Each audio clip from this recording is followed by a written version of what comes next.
আসসালামু আলাইকুম হিন্দু ভাইদের আদাব।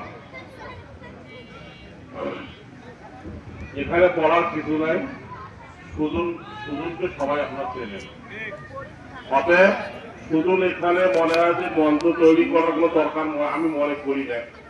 এটা মনে হয় যে আমাদের জন্য এটা একটা অপমান।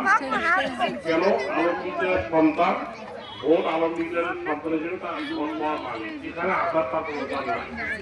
কিন্তু হয়তো যে কোনো কারণে হয়তো এখানে কুটুবের লোকের কিছু হয়তো বিভিন্ন হয়তো সংবাদ দেওয়ার পরিস্থিতিতে উনি এখানে মিটিং করার জন্য আসছে বা আমাদের ভোট দেওয়ার জন্য আসছে।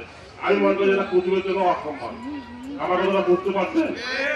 তা আমার কথা হলো, উনি যে বলছে যে কথাটা সেটা হলো এই, আমাকে যখন ভোট দিচ্ছেন তখন কিন্তু দল ছিল অন্য, দল ছিল আমি হলাম বিএনপি।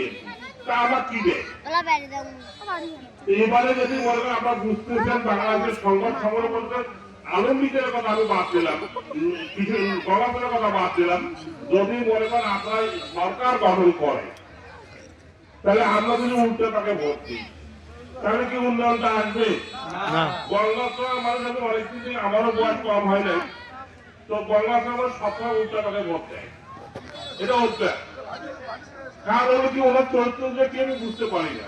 যদি ওরা বিএনপি ভোটে আমি, যদি আমি দেয় জাতীয় পার্টি, আর তাই উন্নয়ন কি করছে এমপি সাহেব, রাঙ্গা কি করছে, সুজন কি করছে, আমরা ভোট দিলাম, আমরা পাইলাম, আমরা যে সরকার গঠন করে তাকে আমরা ভোট দেব। এই চিন্তা ভাবনা করি সুজনকে আমরা ভোট দিয়ে সরকার গঠন করে উন্নয়ন আপনাদের চাওয়া লাগবে না, উন্নয়ন অটোমেটিক আসবে। এখন যদি আমরা ভোট দিই তাহলে মনে করেন সরকার গঠন করবে বিএনপি, ভোট করবে অন্য জায়গায়, আপনারা কিছুই পাবেন না।